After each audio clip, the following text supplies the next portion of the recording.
Graph f of x equals negative 3, x minus 2 in parentheses squared minus 4. This, boys and girls, is a parabola in vertex form.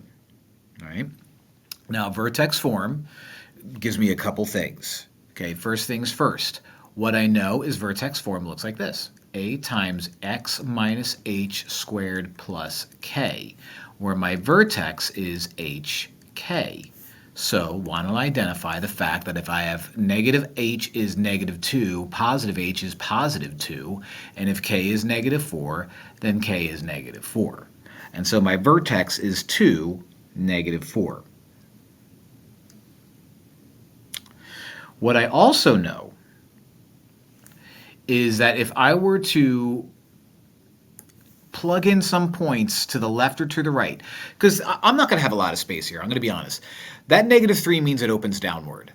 When a is negative, it opens downward. So I might have the opportunity to plug in 1 or 2 points.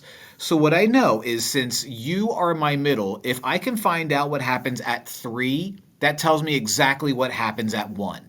Because whatever happens to the right of 2 is going to happen directly to the left of 2. And if I can find out what happens at 4, then I know what happens at 0.